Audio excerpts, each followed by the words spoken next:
Hello everyone, welcome back to needle and craft. ಇವತ್ತಿನ ವಿಡಿಯೋಲಿ ಈ ಥರ ಡಬಲ್ ಲೇಯರ್ ಕುಚ್ಚನ್ನ ಯಾವ ರೀತಿ ಹಾಕೋದು ಅಂತ ತೋರಿಸ್ಕೊಡ್ತಾ ಇದ್ದೀನಿ. ತುಂಬಾ ಈಸಿಯಾಗಿ ಹೇಳ್ಕೊಡ್ತಾ ಇದ್ದೀನಿ. ಹಾಗೆ ನಾನಿಲ್ಲಿ ನಿಮಗೆ ಸ್ಟ್ಯಾಂಡರ್ಡ್ ಮೆಷರ್ಮೆಂಟ್ ಸಹ ಹೇಳ್ತೀನಿ. ಸೊ ಒನ್ಸ್ ಆ ಮೆಷರ್ಮೆಂಟ್ ನೀವು ಫಾಲೋ ಮಾಡಿದ್ರೆ ಸಾಕು, ಈಸಿಯಾಗಿ ಈ ಥರ ಟ್ಯಾಸಲ್ಸ್ನ ರೆಡಿ ಮಾಡ್ಕೊಬೋದು. ಸೊ ಒನ್ಸ್ ಅದು ಟ್ಯಾಸಲ್ ರೆಡಿ ಆದರೆ ನೀವು ಅದನ್ನು ಸಾರೀಸ್ಗೆ ಅಥವಾ ದುಪ್ಪಡಾಸ್ಗೆ ಫಿಕ್ಸ್ ಮಾಡ್ಕೊಬೋದು. ಜೊತೆಗೆ ಸಿಲ್ಕ್ ಥ್ರೆಡ್ಗೆ ನಾವು ಯಾವ ರೀತಿ ಬೀಡ್ಸನ್ನು ಇನ್ಸರ್ಟ್ ಮಾಡ್ಕೊಬೋದು, ಸೊ ಅದನ್ನು ಸಹ ನಾನು ಈ ವಿಡಿಯೋಲಿ ತೋರಿಸ್ತಾ ಇದ್ದೀನಿ. ಹಾಗೆ ನಾನು ಡಿಸ್ಕ್ರಿಪ್ಷನಲ್ಲಿ ನನ್ನ ವಾಟ್ಸಪ್ ನಂಬರ್ ಕೊಟ್ಟಿರ್ತೀನಿ. ನಿಮಗೆ ಯಾರಿಗಾದರೂ ಡಿಸೈನ್ ಬಗ್ಗೆ ಏನಾದರೂ ಡೌಟ್ಸ್ ಇದ್ದರೆ ಅಥವಾ ಕ್ಲಾರಿಫಿಕೇಷನ್ಸ್ ಇದ್ದರೆ, ಪ್ರೈಸ್ ಡೀಟೇಲ್ಸ್ ಬೇಕಾಗಿದ್ದರೆ ನನಗೆ ಅಲ್ಲಿ ಮೆಸೇಜ್ ಮಾಡಿದ್ರೆ ವಾಟ್ಸಪ್ ನಂಬರ್ಗೆ ನಾನು ಡೆಫಿನೆಟಾಗಿ ನಿಮಗೆ ರಿಪ್ಲೈ ಮಾಡ್ತೀನಿ. ಹಾಗಿದ್ರೆ ತಡ ಮಾಡೋದು ಬೇಡ, ವಿಡಿಯೋನ ಸ್ಟಾರ್ಟ್ ಮಾಡೋಣ. Let's get started the video. ನೋಡಿ, ಫಸ್ಟಿಗೆ ನೀವು ತಿಕ್ಕಾಗಿರೋ ಒಂದು ಕಾರ್ಡ್ಬೋರ್ಡ್ನ ತೊಗೊಬೇಕು. ಸೊ ಕಾರ್ಡ್ಬೋರ್ಡ್ ಬಂದು ಸ್ವಲ್ಪ ತಿಕ್ಕಾಗೇ ಇರಬೇಕು. ಕೆಳಗಡೆ ನಾನು ಬೀಡ್ ಹಾಕಿರೋ ಪಾರ್ಟ್ ಅಂದರೆ ಆರೆಂಜ್ ಕಲರ್ ಥ್ರೆಡ್ ಏನಿದೆ ಆ ಟ್ಯಾಸಲ್ನ ರೆಡಿ ಮಾಡ್ಕೊಳೋದಕ್ಕೆ ನಾನು ಮೆಜರ್ಮೆಂಟ್ ಹೇಳ್ತಾ ಇದ್ದೀನಿ. ಸೊ ನೋಡಿ, ಇದರ ಮೆಜರ್ಮೆಂಟ್ ಬಂದು 9 ಸೆಂಟಿಮೀಟರ್ ಇದೆ, ಲೆಂತ್ ಬಂದು 9 ಸೆಂಟಿಮೀಟರ್ ಇದೆ. ಹಾಗೆ ಮಿಡಲ್ಗೆ ನಾನು ಏನು ಮಾಡಿದ್ದೀನಿ, ಎಕ್ಸಾಕ್ಟ್ಲಿ ಮಿಡಲ್ಗೆ ಅಂದರೆ 4.5ಗೆ ಮಾರ್ಕ್ ಮಾಡಿಕೊಂಡು ಸ್ವಲ್ಪ ಕಟ್ ಮಾಡ್ಕೊಂಡಿದ್ದೀನಿ. ಚಿಕ್ಕ ಮೆಜರ್ಮೆಂಟ್ ಬಂದು ನೋಡಿ, ಮೇಲೆ ನಾನಿಲ್ಲಿ ರೆಡ್ ಕಲರಲ್ಲಿ ಕುಚ್ಚು ಹಾಕಿದ್ದೀನಲ್ಲ, ಸೊ ಅದಕ್ಕೆ ಮೆಜರ್ಮೆಂಟ್ ಬಂದು 4 ಸೆಂಟಿಮೀಟರ್. ಸೊ ಕಾರ್ಡ್ಬೋರ್ಡ್ ವಿಡ್ತ್ ಬಂದು ನೀವು ಎಷ್ಟು ಅಗಲ ಬೇಕಾದ್ರೂ ತೊಗೊಬೋದು, ನಿಮ್ಮ ಕಂಫರ್ಟಬಿಲಿಟಿ. ಬಟ್ ಲೆಂತ್ ವೈಸ್ ಮಾತ್ರ ನಾನು ಹೇಳಿದ ಮೆಜರ್ಮೆಂಟ್ನ ತೊಗೊಳ್ಳಿ. ಫಸ್ಟ್ ಲಾಂಗ್ ಕುಚ್ಚು ಮಾಡೋದಕ್ಕೆ 9 ಸೆಂಟಿಮೀಟರ್ ಬೇಕಾಗುತ್ತೆ. ನಾನು ಬೀಡ್ ಹಾಕಿ ಮಾಡಿದ್ದೀನಲ್ಲ ಕೆಳಗಡೆ ಪಾರ್ಟಿನ ಕುಚ್ಚು, ಅದಕ್ಕೆ 9 ಸೆಂಟಿಮೀಟರ್. ಹಾಗೆ ಚಿಕ್ಕದಕ್ಕೆ 4 ಸೆಂಟಿಮೀಟರ್. ಮಿಡಲ್ಗೆ ನಾನು ಕಟ್ ಮಾಡಿರೋದು ಏನಕ್ಕೆ ಅಂತ ಹೇಳಿದ್ರೆ, ನಾವು ಥ್ರೆಡನ್ನು ವೈಂಡ್ ಮಾಡ್ತೀವಲ್ಲ, ಸೊ ನಾಟ್ ಹಾಕೋದಕ್ಕೆ ಈಸಿ ಆಗಲಿ ಅಂತ ಅಲ್ಲಿ ಕಟ್ ಮಾಡಿದ್ದೀನಿ. ಅದನ್ನು ವಿಡಿಯೋ ನೋಡ್ತಾ ನೋಡ್ತಾ ನಿಮಗೆ ಅರ್ಥ ಆಗುತ್ತೆ. ಜೊತೆಗೆ ನಾನಿಲ್ಲಿ ಮ್ಯಾಟ್ ಫಿನಿಶಿಂಗ್ ಬೀಡನ್ನು ತೊಗೊಂಡಿದ್ದೀನಿ. ನಾವೇನು ಆರಿ ವರ್ಕ್ಸ್ಗೆಲ್ಲ ಯೂಸ್ ಮಾಡ್ತೀವಲ್ಲ ಅದೇ ಬೀಡ್ಸು. ಇದು ಬಂದು ನಮಗೆ ಬಂಚ್ ವೈಸಲ್ಲಿ ಸಿಗುತ್ತೆ. ಆಲ್ರೆಡಿ ನೀವು ನೋಡ್ತಿರೋ ಹಾಗೆ ಥ್ರೆಡ್ಡಲ್ಲಿ ಇದು ಇನ್ಸರ್ಟ್ ಆಗೋಗಿರುತ್ತೆ. ನಾವು ಈಸಿಯಾಗಿ ಇದನ್ನು ಮತ್ತೆ ಸಿಲ್ಕ್ ಥ್ರೆಡ್ಗೆ ಹಾಕ್ಕೊಬೋದು. ಹಾಗಾಗಿ ಈ ಥರ ಬೀಡ್ಸನ್ನೇ ಯೂಸ್ ಮಾಡಿ. ಇದರಲ್ಲಿ ಡಲ್ ಫಿನಿಶಿಂಗು ಸಿಗುತ್ತೆ, ಹಾಗೆ ಮ್ಯಾಟ್ ಫಿನಿಶಿಂಗು ಬರುತ್ತೆ. ನಿಮಗೆ ಯಾವ ಕಲರ್ ಬೇಕೋ ಅದನ್ನು ನೋಡಿಕೊಂಡು ಸೆಲೆಕ್ಟ್ ಮಾಡ್ಕೊಬೋದು. ಫಸ್ಟ್ ನಾನಿಲ್ಲಿ ಒಂದು ಸ್ಟ್ಯಾಂಡ್ ಆಫ್ ಥ್ರೆಡ್ಡನ್ನು ಕಟ್ ಮಾಡ್ಕೊತಾ ಇದ್ದೀನಿ. ಅಷ್ಟೊಂದು ಬಂಚ್ ಇತ್ತಲ್ಲ, ಅದರಲ್ಲಿ ಜಸ್ಟ್ ಒಂದು ಥ್ರೆಡ್ಡನ್ನು ಟ್ರಿಮ್ ಮಾಡಿಕೊಂಡು ಅದರೊಳಗಿರೋ ಬೀಡ್ಸನ್ನು ನಾನಿವಾಗ ಸಿಲ್ಕ್ ಥ್ರೆಡ್ಗೆ ಇನ್ಸರ್ಟ್ ಮಾಡ್ತೀನಿ. ಸೊ ಕಟ್ ಮಾಡಬೇಕಾದ್ರೆ ಕೇರ್ಫುಲ್ಲಾಗಿ ಕಟ್ ಮಾಡಿ, ಬೀಡ್ಸ್ ಎಲ್ಲ ಚೆಲ್ಲೋಗೋ ಚಾನ್ಸಸ್ ಇರುತ್ತೆ. ಹಾಗೆ ನಾನಿಲ್ಲಿ ಫಸ್ಟ್ ಕುಚ್ಚು ಮಾಡೋದಕ್ಕೆ ಕೆಳಗಡೆ ಪಾರ್ಟಲ್ಲಿ ಬೀಡನ್ನು ಆ್ಯಡ್ ಮಾಡಿದ್ದೀನಿ. ಅದರ ಕಲರ್ ಬಂದು ಆರೆಂಜ್ ಕಲರ್ ಇದೆ. ನಾನಿವಾಗ ಆರೆಂಜ್ ಕಲರ್ ಸಿಲ್ಕ್ ಥ್ರೆಡ್ಡನ್ನು ತೊಗೊಳ್ತಾ ಇದ್ದೀನಿ. ಆ ಬೀಡ್ ಸೈಜ್ ಬಂದು ಸ್ವಲ್ಪ ಸ್ಮಾಲ್ ಸೈಜ್ ಇದೆ. ಆ ಬೀಡು ಯಾವ ಸೈಜಿನ ನೀಡಲ್ಗೆ ಇನ್ಸರ್ಟ್ ಆಗುತ್ತೋ ನೋಡಿಕೊಂಡು ಆ ಸೈಜಿನ ನೀಡಲ್ಗೆ ಬರೀ ಒಂದು ಸ್ಟ್ರ್ಯಾಂಡ್ ಆಫ್ ಸಿಲ್ಕ್ ಥ್ರೆಡ್ಡನ್ನು ಇನ್ಸರ್ಟ್ ಮಾಡ್ಕೊಳ್ಳಿ. ಬೀಡ್ ಸೈಜನ್ನು ನೋಡಿಕೊಂಡು ನೀಡಲನ್ನು ಸೆಲೆಕ್ಟ್ ಮಾಡಿ. ನೀವು ಸೆಲೆಕ್ಟ್ ಮಾಡೋ ನೀಡಲ್ಗೆ ಬೀಡು ಇನ್ಸರ್ಟ್ ಆಗಬೇಕು. ಸೊ ಈ ಥರ ಒಂದು ಸ್ಟ್ರ್ಯಾಂಡ್ ಆಫ್ ಸಿಲ್ಕ್ ಥ್ರೆಡ್ನ ಆ ನೀಡಲ್ ಒಳಗೆ ಇನ್ಸರ್ಟ್ ಮಾಡ್ಕೊಳ್ಳಿ. ಇವಾಗ ಬೀಡ್ ಇರೋ ಥ್ರೆಡ್ಡನ್ನು ಟೈಟಾಗಿ ಹಿಡ್ಕೊಬೇಕು. ಸೊ ಈ ಥರ ಹಿಡ್ಕೊಂಡು ನಿಧಾನವಾಗಿ ಬೀಡ್ ಒಳಗೆ ನೀಡಲನ್ನು ಇನ್ಸರ್ಟ್ ಮಾಡಿ ಪುಲ್ ಮಾಡಿದ್ರೆ ಅಷ್ಟು ಬೀಡ್ಸ್ ಬಂದು ನೀಡಲ್ ಒಳಗೆ ಬರುತ್ತೆ. ನಾವು ಜಸ್ಟ್ ಹೀಗೆ ಒಂದು ಪುಲ್ ಮಾಡಿದ್ರೆ ಮುಗೀತು, ಅದು ಸಿಲ್ಕ್ ಥ್ರೆಡ್ ಒಳಗೆ ಹೋಯಿತು. ಮತ್ತು ನಾವಿವಾಗ ಅದೇ ಥರ ಮಾಡೋಣ. ಸ್ಲೋಲಿಯಾಗಿ ನಾವು ಬೀಡ್ ಒಳಗೆ ನೀಡಲನ್ನು ಇನ್ಸರ್ಟ್ ಮಾಡಬೇಕು. ಸೊ ಹಾಗಾಗಿ ನಾನು ಹೇಳಿದ್ದು ಆದಷ್ಟು ಸಣ್ಣ ಸೈಜಿನ ನೀಡಲನ್ನೇ ತೊಗೊಳ್ಳಿ. ಆ ನೀಡಲ್ ಬಂದು ಈಸಿಯಾಗಿ ಬೀಡ್ ಒಳಗೆ ಇನ್ಸರ್ಟ್ ಆಗಬೇಕು, ಆ ಥರ. ಜೊತೆಗೆ ನಾವು ಒಂದೇ ಸಲ 9ರಿಂದ 10 ಬೀಡನ್ನು ಈ ಥರ ನೀಡಲ್ ಒಳಗೆ ಇನ್ಸರ್ಟ್ ಮಾಡ್ಕೊಬೋದು. ತುಂಬಾ ಫಾಸ್ಟೆಸ್ಟಾಗಿ ನಮ್ಮ ಕೆಲಸ ಮುಗಿಯುತ್ತೆ. ಮೇಯ್ನ್ ಬಂದು ನಾವು ಯಾವುದಾದ್ರೂ ಡಿಸೈನ್ಸ್ಗೆ ಈ ಥರ ಬೀಡನ್ನು ಆ್ಯಡ್ ಮಾಡಿಕೊಂಡು ಕ್ರೋಶೆ ಕುಚ್ಚು ಅಥವಾ ಈ ಥರ ಟ್ಯಾಸಲ್ಸ್ನ ಮಾಡಬೇಕಾದ್ರೆ ಸ್ವಲ್ಪ ಟೈಮ್ ನಮಗೆ ಅಲ್ಲೇ ವೇಸ್ಟ್ ಆಗುತ್ತೆ ಬಿಕಾಸ್ ಆಫ್ ಇನ್ಸರ್ಟಿಂಗ್ ಬೀಡ್ಸು. ಹಾಗಾಗಿ ಆ ಜಾಗದಲ್ಲೆಲ್ಲ ಈ ಥರ ಮೆಥಡನ್ನು ಫಾಲೋ ಮಾಡ್ಕೊಳ್ಳಿ. ನಿಮ್ಮ ಕೆಲಸ ಕೂಡ ತುಂಬಾ ಬೇಗ ಕಂಪ್ಲೀಟ್ ಆಗುತ್ತೆ. ನಾನು ಟೋಟಲಾಗಿ 42 ಬೀಡ್ಸನ್ನು ಆ್ಯಡ್ ಮಾಡ್ತಾಯಿದ್ದೀನಿ ಒಂದು ಸಿಂಗಲ್ ಕುಚ್ಚು ಕಂಪ್ಲೀಟ್ ಮಾಡೋದಕ್ಕೆ. ನಿಮಗೆ ಇನ್ನೂ ಬೀಡ್ಸ್ ಜಾಸ್ತಿ ಬೇಕು ಅಂದರೆ ಇನ್ಕ್ರೀಸ್ ಮಾಡ್ಕೊಬೋದು, ಅಥವಾ ಕಮ್ಮಿ ಬೇಕು ಅಂದರೆ ಡಿಕ್ರೀಸ್ ಸಹ ಮಾಡ್ಕೊಬೋದು. ಆದಷ್ಟು ಸ್ವಲ್ಪ ಜಾಸ್ತಿ ಬೀಡ್ಸನ್ನು ಹಾಕಿ, ಕಮ್ಮಿ ಹಾಕಿದ್ರೆ ಈ ಡಿಸೈನ್ ಚೆನ್ನಾಗಿ ಕಾಣೋದಿಲ್ಲ. ಸೊ ಇದೇ ಥರ ನಾನು ಬೀಡ್ಸನ್ನು ಆ್ಯಡ್ ಮಾಡ್ಕೊತೀನಿ. ನಾನು ಒಂದೇ ಶಾರ್ಟ್ಗೆ ಅಷ್ಟು ಬೀಡ್ಸನ್ನು ಆ್ಯಡ್ ಮಾಡ್ಕೊಳಲ್ಲ. ಒಂದು ಕುಚ್ಚು ಮಾಡೋದಕ್ಕೆ ಎಷ್ಟು ಬೀಡ್ಸ್ ಬೇಕೋ ಅಷ್ಟು ಬೀಡ್ಸ್ ಮಾತ್ರನೇ ಒಂದು ಶಾರ್ಟ್ಗೆ ಆ್ಯಡ್ ಮಾಡ್ಕೊತೀನಿ. ಸೊ ನೋಡಿ ಬೀಡ್ ಆ್ಯಡ್ ಆದಮೇಲೆ ಆ ನೀಡಲನ್ನು ರಿಮೂವ್ ಮಾಡ್ಕೊಬೇಕು. ರಿಮೂವ್ ಮಾಡಿ ಇವಾಗ ಇದನ್ನು ವೈಂಡ್ ಮಾಡೋಕ್ಕೆ ಸ್ಟಾರ್ಟ್ ಮಾಡಬೇಕು. ಇವಾಗ ನಾವೇನು ಕಾರ್ಡ್ಬೋರ್ಡ್ ಕಟ್ ಮಾಡ್ಕೊಂಡಿದ್ವಲ್ಲ 9 ಸೆಂಟಿಮೀಟರ್ ಲೆಂತಿಂದು, ಆ ಕಾರ್ಡ್ಬೋರ್ಡ್ಗೆ ಈ ಥ್ರೆಡ್ಡನ್ನು ವೈಂಡ್ ಮಾಡ್ತಾ ಬರಬೇಕು. ನಾನೇನು ಕಟ್ ಮಾಡಿದ್ದೀನಲ್ಲ ಆ ಪಾರ್ಟಲ್ಲಿ ನಾವು ವೈಂಡ್ ಮಾಡಬೇಕು, ಅಂದರೆ ಸ್ಟಾರ್ಟಿಂಗ್ ಎಡ್ಜಲ್ಲಿ ನಾವು ವೈಂಡ್ ಮಾಡ್ತಾ ಬರಬೇಕು.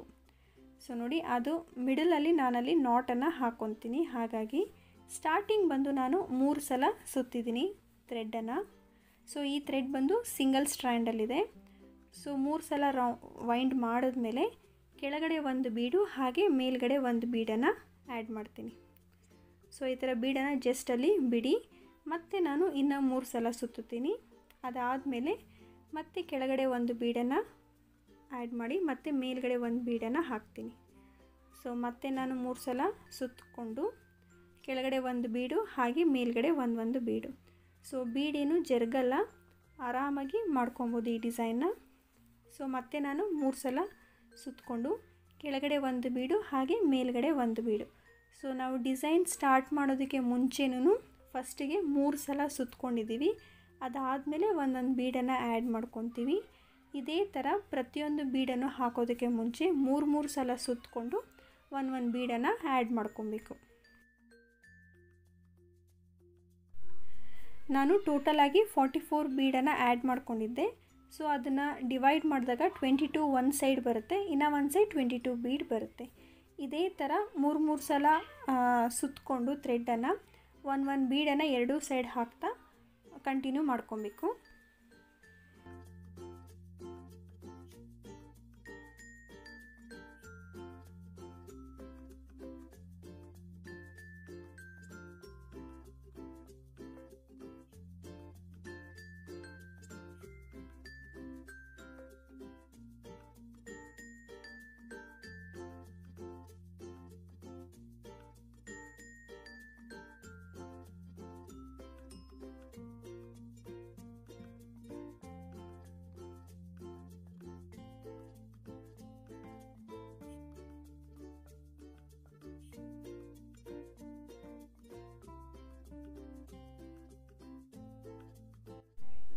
ಸೊ ಇವಾಗ ಲಾಸ್ಟಲ್ಲಿ ಬೀಡನ್ನು ಆ್ಯಡ್ ಮಾಡಿದ್ಮೇಲೆ ಮತ್ತೆ ನಾವು 3 ಸಲ ಸುತ್ತಕೊಳ್ಬೇಕು ಥ್ರೆಡ್ಡನ್ನು. ಸ್ಟಾರ್ಟಿಂಗು ಸಹ ನಾನು 3 ಸಲ ಸುತ್ತಿದ್ದೆ, ಹಾಗಾಗಿ ಲಾಸ್ಟಲ್ಲೂ ಬೀಡನ್ನು ಆ್ಯಡ್ ಮಾಡಿ ಆದಮೇಲೆ 3 ಸಲ ಸುತ್ತಕೊಳ್ಬೇಕು.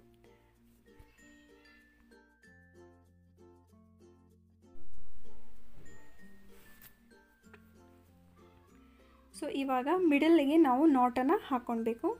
ನೋಡಿ ನಾನು ಕಾಟನ್ ಥ್ರೆಡ್ ತೊಗೊಂಡಿದ್ದೀನಿ ನೀಡಲ್ಗೆ. ಸೊ ಈ ಥರ ಮಿಡಲಲ್ಲಿ ಎಕ್ಸಾಕ್ಟ್ಲಿ ಮಿಡಲ್ಗೆ ನಾವು ನಾಟನ್ನು ಹಾಕ್ಕೊಬೇಕು. ಮಿಡಲ್ಗೆ ನಾಟ್ ಹಾಕಲಿಲ್ಲ ಅಂದರೆ ಒನ್ಸ್ ಅದು ಫೋಲ್ಡ್ ಮಾಡಿದಾಗ ಅನ್ಇವನ್ ಆಗಿ ಬರುತ್ತೆ.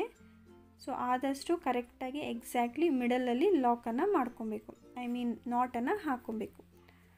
ಸೊ ಒಂದು 2 to 3 ನಾಟ್ಸನ್ನು ಹಾಕಿ, ಐ ಥಿಂಕ್ 3 ನಾಟ್ಸ್ ಹಾಕಿದ್ರೆ ಒಳ್ಳೆಯದು. ಬಿಕಾಸ್ ಇಲ್ಲಾಂದರೆ ಅದು ಲೂಸಾಗಿ ಬಿಚ್ಕೊಳೋ ಚಾನ್ಸಸ್ ಇರುತ್ತೆ. ಆದಷ್ಟು 3 to 4 ನಾಟ್ಸನ್ನೇ ಹಾಕ್ಕೊಳ್ಳಿ. ನಾಟು ಸಹ ಟೈಟಾಗಿ ಹಾಕಿ. ನಾಟ್ ಆದಮೇಲೆ ನೋಡಿ ಅದು ಎಕ್ಸಾಕ್ಟ್ಲಿ ಮಿಡಲಲ್ಲಿದೆ. ಸೊ ಇವಾಗ ಅದನ್ನು ನಾವು ಪುಲ್ ಮಾಡ್ಕೋಣ. ಸ್ಲೋಲಿ ಒಂದು ಸೈಡು ಪುಲ್ ಮಾಡ್ಕೊಳ್ಳಿ. ಸೊ ಈ ಥರ ನಿಧಾನವಾಗಿ ಕಾರ್ಡ್ಬೋರ್ಡಿಂದ ಅದನ್ನು ಆಚೆ ತಕ್ಕೊಳ್ಬೇಕು. ಸೊ ಎರಡೂ ಕಡೆ ಬೀಡ್ಸು ಕ್ಲೀನಾಗಿ ಫಿಕ್ಸ್ ಆಗಿದೆ. ಇವಾಗ ನೋಡಿ ಫೋಲ್ಡ್ ಮಾಡಿದಾಗ ಎಷ್ಟು ಈವನಾಗಿ ಬಂದಿದೆ ಲೆಂತು. ಹಾಗಾಗಿ ನಾನು ಹೇಳಿದ್ದು ಎಕ್ಸಾಕ್ಟ್ಲಿ ಮಿಡಲಲ್ಲಿ ನಾಟನ್ನು ಹಾಕ್ಕೊಳ್ಳಿ. ಸೊ ಈಗ ನಾನು ಮೇಲಿನ ಪಾರ್ಟ್ಗೆ ಮತ್ತೆ ನಾಟನ್ನು ಹಾಕ್ಕೊತೀನಿ.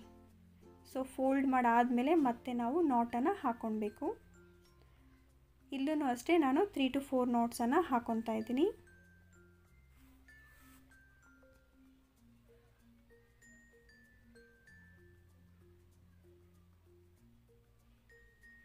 ಸೊ ಇವಾಗ ಕೆಳಗಡೆ ಇರೋ ಕುಚ್ಚು ಪಾರ್ಟ್ ಬಂದು ರೆಡಿಯಾಗಿದೆ, ಅಂದರೆ ಬೀಡ್ ಹಾಕಿರೋ ಕುಚ್ಚು ಪಾರ್ಟು ರೆಡಿ ಇದೆ. ಸೊ ಇವಾಗ ಮೇಲ್ಗಡೆ ಪಾರ್ಟಿನ ಕುಚ್ಚು ರೆಡಿ ಮಾಡೋಕ್ಕೆ ನಾನು 4 ಸೆಂಟಿಮೀಟರ್ ಇರೋ ಕಾರ್ಡ್ಬೋರ್ಡ್ನ ತೊಗೊಂಡಿದ್ದೀನಿ. ನಾವು ಯೂಶ್ವಲಾಗಿ ಯಾವ ರೀತಿ ಟ್ಯಾಸಲ್ಸ್ನೆಲ್ಲ ಟೈ ಮಾಡೋದಕ್ಕೆ ಸಿಲ್ಕ್ ಥ್ರೆಡ್ ಬಂಚನ್ನು ರೆಡಿ ಮಾಡ್ಕೊತೀವೋ ಅದೇ ಥರ ಈ ಕಾರ್ಡ್ಬೋರ್ಡ್ಗೆ ಸುತ್ತಬೇಕು. ನಾನು ಒಂದು ಸಲಕ್ಕೆ ಒಂದೇ ಕುಚ್ಚು ಆಗೋಷ್ಟು ಥ್ರೆಡ್ಡನ್ನು ಸುತ್ಕೊತಾ ಇದ್ದೀನಿ. ಇಲ್ಲಿ ನಾನು 140 ಸ್ಟ್ಯಾಂಡ್ಸ್ ಆಫ್ ಸಿಲ್ಕ್ ಥ್ರೆಡ್ಡನ್ನು ಸುತ್ತುತ್ತಾ ಇದ್ದೀನಿ. ನೀವು ಅಷ್ಟೇ ಆದಷ್ಟು ಜಾಸ್ತಿ ಸ್ಟ್ಯಾಂಡ್ಸನ್ನು ಸುತ್ತಿ, ಬಿಕಾಸ್ ಅದು ಕುಚ್ಚು ಬಂದು ಥಿಕ್ನೆಸ್ ಇದ್ರೇ ಆ ಡಿಸೈನ್ಗೆ ಹೈಲೈಟ್. ಸೊ ಈ ಥರ ರೆಡಿ ಆದಮೇಲೆ ನಾನು 140 ಸ್ಟ್ಯಾಂಡ್ಸ್ ಆಫ್ ಥ್ರೆಡ್ಡನ್ನು ಸುತ್ತಕೊಂಡೆ.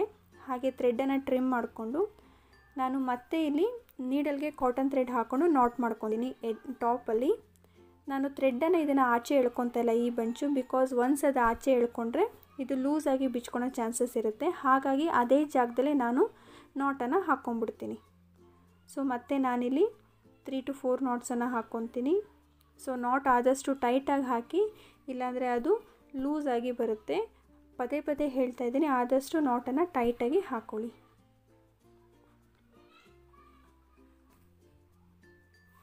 ಬಿಕಾಸ್ ನಾನು ಒಂದೆರಡು ಸಲ ಟ್ರಯಲ್ ಮಾಡಿದಾಗ ಚೆಕ್ ಮಾಡಿದೆ, ಲೂಸಾಗಿ ಹಾಕಿದಾಗ ಡಿಸೈನು ತುಂಬಾ ಹಾಳಾಯಿತು. ಹಾಗಾಗಿ ನಾನು ನಾಟನ್ನು ಟೈಟಾಗಿ ಹಾಕಿ ಅಂತ ಹೇಳಿದೆ. ಇದಾದಮೇಲೆ ನೋಡಿ, ಈ ಥರ ಸ್ಲೋಲಿಯಾಗಿ ಅದನ್ನು ಪುಲ್ ಮಾಡ್ಕೊಳ್ಳಿ. ಆ ಕಾರ್ಡ್ಬೋರ್ಡಿಂದ ಆಚೆ ಎಳ್ಕೊಳ್ಬೇಕು. ಸೊ ಇವಾಗ ಈ ಥರ ಬಂಚ್ ರೆಡಿ ಇದೆ ಅಲ್ಲ, ಈ ಕೆಳಗಡೆ ಪಾರ್ಟ್ನ ನಾವು ಟ್ರಿಮ್ ಮಾಡ್ಕೊಬೇಕು. ಬಿಕಾಸ್ ಅಲ್ಲಿ ಫೋಲ್ಡೆಡಲ್ಲಿದೆ ಎಡ್ಜ್ ಬಂದು. ಸೊ ಅದನ್ನು ಕ್ಲೀನಾಗಿ ಟ್ರಿಮ್ ಮಾಡ್ಕೊಳ್ಳಿ. ಜಸ್ಟ್ ಎಡ್ಜಲ್ಲಿ ಟ್ರಿಮ್ ಮಾಡಿಕೊಂಡ್ರೆ ಸಾಕು. ಇವಾಗ ಅದು ನೋಡಿ ಓಪನ್ ಆಯಿತು ಕೆಳಗಡೆ. ಸೊ ಇವಾಗ ಒಂದು ಕುಚ್ಚು ಥರ ರೆಡಿಯಾಗಿದೆ. ಈ ಮಿಡಲ್ ಪಾರ್ಟ್ಗೆ ನಾನಿವಾಗ ಕೆಳಗಡೆ ಬೀಡ್ ಹಾಕಿರೋ ಕುಚ್ಚನ್ನ ರೆಡಿ ಮಾಡಿದ್ದೀನಲ್ಲ, ಅದನ್ನು ಇಟ್ಟು ತೋರಿಸ್ತೀನಿ. ನೋಡಿ ಈ ರೀತಿ ಬರಬೇಕು ಲೇಯರ್ ಆಗಿ. ಸೊ ನೋಡಿ, ಈ ಮೆಜರ್ಮೆಂಟ್ ಫಾಲೋ ಮಾಡಿದ್ರೆ ನಿಮಗೆ ಈಸಿಯಾಗಿ ಡಿಸೈನ ಹಾಕ್ಕೊಬೋದು. ಜಾಸ್ತಿ ತಲೆ ಕೆಡಿಸ್ಕೊಳೋ ಅವಶ್ಯಕತೆ ಇರೋದಿಲ್ಲ, ಬಿಕಾಸ್ ಇದು ಸ್ಟ್ಯಾಂಡರ್ಡ್ ಮೆಜರ್ಮೆಂಟ್.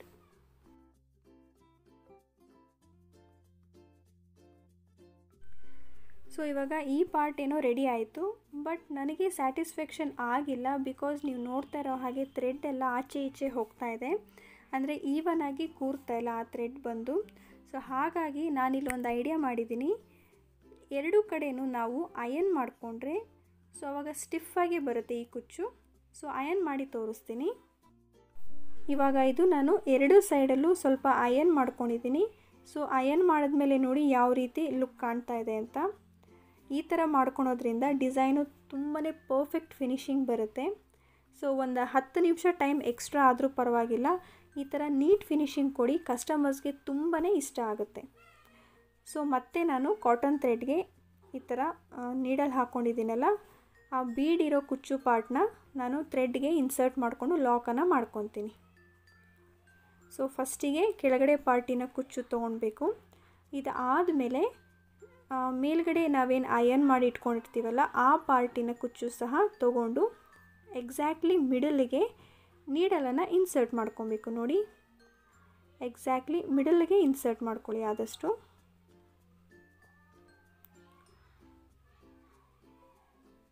ನಾವೇನು ಥ್ರೆಡ್ಡಲ್ಲಿ ವೈಂಡ್ ಮಾಡಿರ್ತೀವಲ್ಲ ಆ ಥ್ರೆಡ್ ಮೇಲೆ ಇನ್ಸರ್ಟ್ ಮಾಡಿಕೊಂಡ್ರೆ ಸಾಕು. ಸೊ ನೋಡಿ, ಇನ್ಸರ್ಟ್ ಆದಮೇಲೆ ಈ ಥರ ಸೈಡಲ್ಲಿ ತೋರಿಸ್ತಾ ಇದ್ದೀನಲ್ಲ ಆ ಆ್ಯಂಗಲಲ್ಲಿ ಇಟ್ಕೊಂಡು ನೀವು ಫೋಲ್ಡ್ ಮಾಡಿದ್ರೆ ನೋಡಿ, ಇವಾಗ ನೋಡಿ ಯಾವ ರೀತಿ ಫಿನಿಶಿಂಗ್ ಬಂದಿದೆ ಅಂತ. ಸೊ ಈಗ ಕ್ಲೀನಾಗಿ ಇಟ್ಕೊಂಡು ಫೋಲ್ಡ್ ಮಾಡಿ ಮತ್ತೆ ನಾವು ಮೇಲ್ಗಡೆ ನಾಟನ್ನು ಹಾಕ್ಕೊಳ್ಬೇಕು. ಸೊ ಇವಾಗ ಅದು ಡಬಲ್ ಲೇಯರ್ ಆಗಿರೋದ್ರಿಂದ ಆ ಮೇಲೆ ಪಾರ್ಟಲ್ಲಿ ಸ್ವಲ್ಪ ತಿಕ್ಕಾಗಿರುತ್ತೆ. ಹಾಗಾಗಿ ಟೈಟಾಗಿ ಇಟ್ಕೊಂಡು ನಾಟನ್ನು ಹಾಕ್ಕೊಳ್ಳಿ. ಜಾರ್ಕೊಳೋ ಚಾನ್ಸಸ್ ಇರುತ್ತೆ. ಸೊ ಹುಷಾರಾಗಿ ಕೇರ್ಫುಲ್ಲಾಗಿ ನಾಟನ್ನು ಹಾಕ್ಕೊಳ್ಳಿ. ನಾಟ್ ಆದಮೇಲೆ ಮತ್ತೆ ನಾನು ಇನ್ನೂ ಸೆಕ್ಯೂರ್ ಬೇಕು ಅನ್ನೋದಕ್ಕೋಸ್ಕರ ಮತ್ತೆ ಇನ್ನೂ 2-3 ಸಲ ನಾಟನ್ನು ಹಾಕ್ಕೊತಾ ಇದ್ದೀನಿ.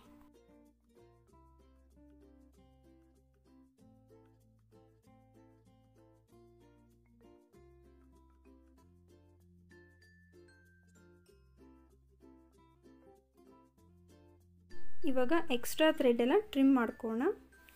ಸೊ ಟ್ರಿಮ್ ಆದಮೇಲೆ ಈ ಥರ ಟ್ಯಾಸಲ್ ರೆಡಿ ಆಗುತ್ತೆ. ಒನ್ಸ್ ಟ್ಯಾಸಲ್ ರೆಡಿ ಆದರೆ ನಾವು ಈಸಿಯಾಗಿ ನೆಕ್ಸ್ಟ್ ಸ್ಟೆಪ್ಪನ್ನು ಕಂಪ್ಲೀಟ್ ಮಾಡ್ಕೊಬೋದು. ನಾನು ಆಲ್ರೆಡಿ ಸ್ಯಾರಿಗೆ ಅಟ್ಯಾಚ್ ಮಾಡಿದ್ದೀನಿ. ನೋಡಿ, ಅಟ್ಯಾಚ್ ಮಾಡಿದ್ಮೇಲೆ ಈ ರೀತಿಯಾಗಿ ಕಾಣುತ್ತೆ. ನಾವು ಇದನ್ನು ಆರಿ ವರ್ಕಲ್ಲೂ ಸಹ ಮಾಡ್ತೀವಿ. ಸೊ ಆರಿ ವರ್ಕ್ ಗೊತ್ತಿಲ್ಲದಿರೋರು ಈ ಥರ ನೀಡಲಲ್ಲೂ ಸಹ ಅಟ್ಯಾಚ್ ಮಾಡ್ಕೊಬೋದು, ನಾರ್ಮಲ್ ನೀಡಲಲ್ಲಿ. ಡಿಸ್ಟೆನ್ಸ್ ಬಂದು ನಾನು ಒಂದು ಕುಚ್ಚಿಂದ ಇನ್ನೊಂದು ಕುಚ್ಚಿಗೆ 1.5 ಇಂಚ್ ಗ್ಯಾಪ್ ತೊಗೊಂಡಿದ್ದೀನಿ. ಈ ಗ್ಯಾಪ್ ಕೂಡ ಸ್ಟ್ಯಾಂಡರ್ಡ್ ಆಗಿದೆ. ಇದಕ್ಕಿಂತ ಜಾಸ್ತಿ ಗ್ಯಾಪ್ ತೊಗೊಂಡ್ರೆ ಡಿಸೈನ್ ಚೆನ್ನಾಗಿ ಕಾಣೋದಿಲ್ಲ. ಫಸ್ಟಿಗೆ ನಾನು ಒಂದು ಟ್ಯಾಸಲ್ನ ತೊಗೊಂಡು ಅದನ್ನು ಅಲ್ಲಿಗೆ ಫಿಕ್ಸ್ ಮಾಡ್ಕೊತೀನಿ, ಅಂದರೆ ಒಂದು ಟಾಕ ಹಾಕ್ಕೊತೀನಿ ಆ ಟ್ಯಾಸಲ್ಗೆ. ನೋಡಿ, ಈ ಥರ ಫಸ್ಟಿಗೆ ನಾವು ಟ್ಯಾಸಲ್ನ ಅಲ್ಲಿ ಫಿಕ್ಸ್ ಮಾಡ್ಕೊಂಡ್ಮೇಲೆ ನೆಕ್ಸ್ಟ್ ನಾವು ಬೀಡ್ಸನ್ನು ಆ್ಯಡ್ ಮಾಡಬೇಕು.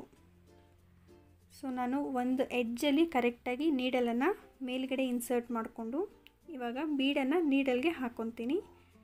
ನಾನು ಫಸ್ಟಿಗೆ ತೋರಿಸಿದ್ನಲ್ಲ ಅದೇ ಮೆಥಡನ್ನ ಫಾಲೋ ಮಾಡ್ತೀನಿ. ಸೊ ಡೈರೆಕ್ಟಾಗಿ ಈ ಥರ ನೀಡಲ್ಗೆ ನಾನು ಬೀಡನ್ನು ಆ್ಯಡ್ ಮಾಡ್ಕೊತಾ ಇದ್ದೀನಿ. ಆ ಥ್ರೆಡ್ಡಿಂದ ನಾನು ಟೋಟಲಾಗಿ 7 ಬೀಡ್ಸನ್ನು ಆ್ಯಡ್ ಮಾಡಿಕೊಂಡೆ. ನೀವು ಚೆಕ್ ಮಾಡ್ಕೊಳ್ಳಿ, ನಿಮಗೆ ಆ ಟ್ಯಾಸಲ್ ಕವರ್ ಆಗೋಕ್ಕೆ ಎಷ್ಟು ಬೀಡ್ ಬೇಕೋ ಅಷ್ಟು ಬೀಡನ್ನು ನೋಡಿಕೊಂಡು ಈ ಥರ ಹಾಕ್ಕೊಬೋದು.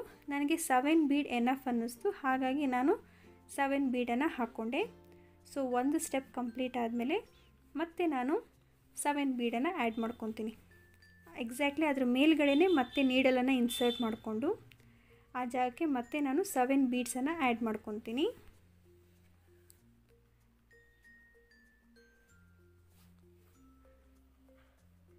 ಸೊ ಇವಾಗ ಬೀಡಿಂದ ಆ ಟ್ಯಾಸಲ್ ಮೇಲ್ಗಡೆ ಪಾರ್ಟನ್ನು ಕವರ್ ಮಾಡಬೇಕು. ಸೊ ಇವಾಗ 2 ಲೇಯರ್ ಮುಗೀತು. ಮತ್ತು ಇವಾಗ 3rd ಲೇಯರ್ ಮಾಡೋದಕ್ಕೆ ಎಕ್ಸಾಕ್ಟ್ಲಿ ಅದ್ರ ಮೇಲ್ಗಡೆ ಆ ಬೀಡ್ ಮೇಲ್ಗಡೆ ಕರೆಕ್ಟಾಗಿ ಮತ್ತೆ ನೀಡಲನ್ನು ಇನ್ಸರ್ಟ್ ಮಾಡ್ಕೊತೀನಿ. ಇಲ್ಲಿ ನೀಡಲನ್ನು ಇನ್ಸರ್ಟ್ ಮಾಡಬೇಕಾದ್ರೆ ಆದಷ್ಟು ಎಕ್ಸಾಕ್ಟ್ಲಿ ಇನ್ಸರ್ಟ್ ಮಾಡ್ಕೊಳ್ಳಿ. ಜಾಸ್ತಿ ಗ್ಯಾಪ್ ಕೊಟ್ಟರೆ ಆ ಒಳಗಡೆ ಇರೋ ಪಾರ್ಟ್ ಬಂದು ಅಂದರೆ ಆ ಟ್ಯಾಸಲ್ ಪಾರ್ಟು ಕಾಣುತ್ತೆ. ಸೊ ಅದು ಕಾಣಬಾರ್ದು, ಅದು ಕಂಪ್ಲೀಟಾಗಿ ನಾವು ಬೀಡಲ್ಲಿ ಕವರ್ ಮಾಡಬೇಕು. ಹಾಗಾಗಿ ಪಕ್ಕದಲ್ಲೇ ನೀಡಲನ್ನು ಇನ್ಸರ್ಟ್ ಮಾಡ್ಕೊಳ್ಳಿ. ಸೊ ಇವಾಗ 3 ಲೇಯರು ಕಂಪ್ಲೀಟ್ ಆಗಿದೆ.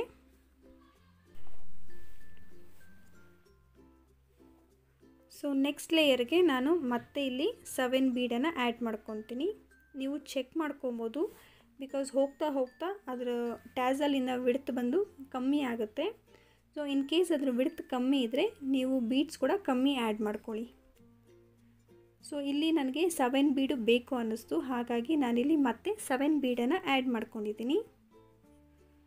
ಸೊ ನೀವು ನೆಸೆಸಿಟಿ ಇಲ್ದಿರ ಜಾಸ್ತಿ ಬೀಡ್ಸನ್ನು ಆ್ಯಡ್ ಮಾಡಿದ್ರೆ ಆ ಬೀಡ್ ಹಾಕಿರೋ ಪಾರ್ಟು ಫೋಲ್ಡ್ ಆಗುತ್ತೆ, ಡಿಸೈನು ಚೆನ್ನಾಗಿ ಕಾಣೋದಿಲ್ಲ. ಸೊ ಇವಾಗ ಮತ್ತೆ ಟಾಪಲ್ಲಿ ಹೋಗಿದ್ದೀನಲ್ಲ ಅಲ್ಲಿ ನಾನು 5 ಬೀಡ್ಸನ್ನು ಆ್ಯಡ್ ಮಾಡ್ಕೊತಾ ಇದ್ದೀನಿ.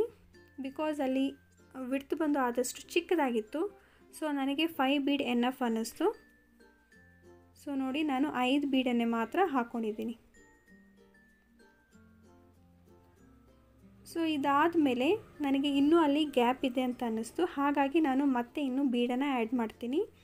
ನಿಮಗೆ ಕಂಪ್ಲೀಟಾಗಿ ಆ ಟ್ಯಾಸಲ್ ಕವರ್ ಆದರೆ ನೀವು ಇಲ್ಲಿಗೆ ಸ್ಟಾಪ್ ಮಾಡ್ಕೊಬೋದು. ನಾನಿವಾಗ ಮತ್ತೆ 3 ಬೀಡನ್ನು ಆ್ಯಡ್ ಮಾಡ್ಕೊತೀನಿ. ಜಸ್ಟ್ ಆ ಟಿಪ್ ಇದೆಯಲ್ಲ, ಮೇಲ್ಗಡೆ ಟಿಪ್ಪು ಕವರ್ ಆಗಲಿ ಅಂತ 3 ಬೀಡನ್ನು ಆ್ಯಡ್ ಮಾಡ್ಕೊತಾ ಇದ್ದೀನಿ. ಸೊ ಈ ಥರ ಇದು ಫಿಕ್ಸ್ ಆಗಿದೆ ಅಲ್ವಾ. ಇವಾಗ ಈ ಬೀಡೆಲ್ಲ ಜರುಗುತ್ತೆ. ಸೊ ಹಾಗಾಗಿ ಬೀಡ್ಗೂ ನಾವು ಟಾಕ ಹಾಕೋಣ. ಸೊ ನೋಡಿ, ನಾನು ಮತ್ತೆ ನೀಡಲನ್ನು ಮುಂದೆಗಡೆ ಇನ್ಸರ್ಟ್ ಮಾಡಿಕೊಂಡು ಆ ಬೀಡ್ ಮೇಲ್ಗಡೆ ಈ ಥರ ನೀಡಲನ್ನು ಹಾಕ್ತೀನಿ. ಸೊ ನೀಡಲನ್ನು ಹಾಕಿ ಮತ್ತೆ ವಾಪಸ್ ಹಿಂದ್ಗಡೆ ಇನ್ಸರ್ಟ್ ಮಾಡ್ಕೊತೀನಿ. 2 ಬೀಡ್ಗಳ ಮಧ್ಯೆ ಏನು ಗ್ಯಾಪ್ ಇರುತ್ತಲ್ಲ ಆ ಗ್ಯಾಪ್ ಒಳಗೆ ಥ್ರೆಡ್ ಲಾಕ್ ಆಗುತ್ತೆ. ಸೊ ಒಂದು ಆ ಕಡೆ ಒಂದು ಈ ಕಡೆ 2 ಸಲ ಮಾಡಿದ್ರೆ ಸಾಕು, ಬೀಡ್ಸ್ ಏನು ಮೂಮೆಂಟ್ ಇರೋದಿಲ್ಲ. ಸೊ ಮತ್ತೆ ನಾನು ಈ ಕಡೆ ಪಾರ್ಟ್ಗೆ ಅದೇ ಥರ ಮಾಡ್ತಾಯಿದ್ದೀನಿ. ನಿಮಗೆ ಬೇಕು ಅನಿಸಿದ್ರೆ ಎಲ್ಲರೂ ಬೀಡ್ಸು ಮೇಲ್ಗಡೆ ಬಂದಂಗಿದೆ ಅಂತ ಹೇಳಿದ್ರೆ ಮತ್ತೆ ನೀವು ಅದನ್ನು ಲಾಕ್ ಮಾಡ್ಕೊಬೋದು. ನೋಡಿ, ಈ ಥರ ಕಾಣ್ತಾ ಇದೆ. ಇವಾಗ ಆ ಕಾಟನ್ ಥ್ರೆಡ್ಡಂಗೆ 2 to 3 ನಾಟ್ಸ್ ಹಾಕ್ಕೊಂಡು ನಾನು ಟ್ರಿಮ್ ಮಾಡ್ಕೊಂಡ್ಬಿಡ್ತೀನಿ. ಸೊ ಬ್ಯಾಕ್ ಸೈಡ್ಗೆ ನಾವೇನು ಥ್ರೆಡ್ ಹಾಕಿದ್ದೀವಲ್ಲ ಅದನ್ನು ಈ ಡಿಸೈನ್ಗೆ ನಾವು ಹೈಡ್ ಮಾಡೋಕ್ಕಾಗಲ್ಲ, ಹಾಗಾಗಿ ಆದಷ್ಟು ನೀವು ಮ್ಯಾಚಿಂಗ್ ಕಲರ್ ಥ್ರೆಡ್ಡನ್ನೇ ಯೂಸ್ ಮಾಡಿ. ಇದೇ ಥರ ನಾನು ಫುಲ್ಲಾಗಿ ಕಂಪ್ಲೀಟ್ ಮಾಡ್ಕೊತೀನಿ ಡಿಸೈನ್ನ. ಸೊ ಡಿಸೈನ್ದು ಫೈನಲ್ ಲುಕ್ ಬಂದು ಈ ಥರ ಕಾಣ್ತಾ ಇದೆ. ಆ್ಯಕ್ಚುಲಿ ಈ ಸಾರಿ ಒಂದು ಸಿಂಗಲ್ ಕಲರ್ ಸಾರಿ, ಅಂದರೆ ಹೋಲ್ ಸಾರಿ ಬಂದು ಆರೆಂಜ್ ಕಲರಲ್ಲೇ ಇದೆ. ಹಾಗಾಗಿ ನಾನು ಆರೆಂಜ್ ಆ್ಯಂಡ್ ರೆಡ್ ಕಾಂಬಿನೇಷನಲ್ಲಿ ಮಾಡಿದೆ. ಈ ಕಾಂಬಿನೇಷನ್ ಕೂಡ ತುಂಬಾ ಚೆನ್ನಾಗಿ ಕಾಣ್ತಾ ಇದೆ ಈ ಸಾರಿಗೆ. ನೀವು ಸಹ ಈ ಡಿಸೈನ ಟ್ರೈ ಮಾಡಿ ಹೇಗೆ ಅನ್ನಿಸ್ತು ಅಂತ ನನಗೆ ಕಾಮೆಂಟ್ ಮಾಡಿ ತಿಳಿಸಿ. ಜೊತೆಗೆ ನಾನು ಕೊಟ್ಟಿರೋ ಸ್ಮಾಲ್ ಟಿಪ್ಸ್ ಏನಾದರೂ ನಿಮಗೆ ಹೆಲ್ಪ್ಫುಲ್ ಆಗುತ್ತೆ ಅಂದರೆ ಅದನ್ನು ಸಹ ನನಗೆ ಕಾಮೆಂಟ್ ಮಾಡಿ. ಇಷ್ಟ ಆಗಿದರೆ ಲೈಕ್ ಮಾಡಿ, ಶೇರ್ ಮಾಡಿ. ಹಾಗೆ ಇನ್ನೂ ನಮ್ಮ ಚಾನಲ್ನ ಸಬ್ಸ್ಕ್ರೈಬ್ ಮಾಡ್ಕೊಂಡಿಲ್ಲ ಅಂದರೆ ಪ್ಲೀಸ್ ನಮ್ಮ ಚಾನಲ್ನ ಸಬ್ಸ್ಕ್ರೈಬ್ ಮಾಡ್ಕೊಳ್ಳಿ. ಇವತ್ತಿನ ವಿಡಿಯೋಲಿ ಇಷ್ಟೇ. ನೆಕ್ಸ್ಟ್ ಇಂಟ್ರೆಸ್ಟಿಂಗ್ ವಿಡಿಯೋ ಜೊತೆ ಸಿಗ್ತೀನಿ. See you soon. Until then, take care and bye-bye.